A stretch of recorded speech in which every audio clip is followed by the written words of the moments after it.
In today's video, I'm going to teach you how to add your availability to an Outlook email.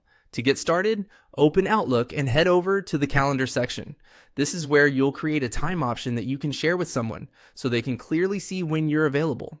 Using the calendar instead of just typing times into an email can make your message feel more organized and help avoid confusion. Once you're in Calendar, click on New Event.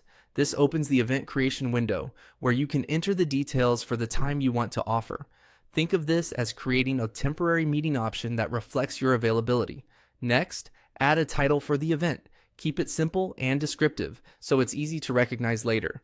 A clear title helps both you and the recipient understand what the time slot is for, especially if you create more than one option. After that, add attendees.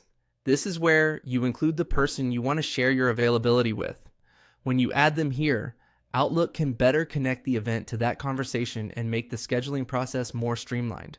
Now choose the time you want to offer. Select the date and the specific start and end time carefully. This is the most important part because it defines the availability you're sharing. It's a good idea to double check the time zone and make sure the slot truly works for your schedule before saving.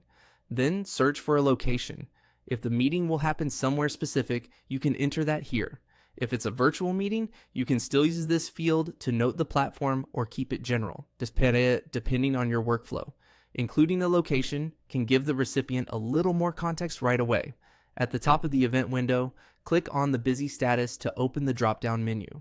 By default, Outlook may mark the event as busy, which would block off that time on your calendar.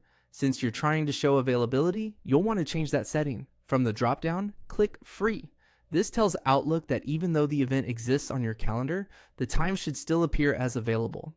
That's the key step that allows you to share availability without making yourself look unavailable during that slot. Finally, click Save. Once the event is saved, your availability is now added in Outlook in a way that can support your scheduling and email communication more effectively. And that's it. By creating a calendar event and marking it as free, you can make it much easier to coordinate meeting times in Outlook while keeping your calendar clear and accurate.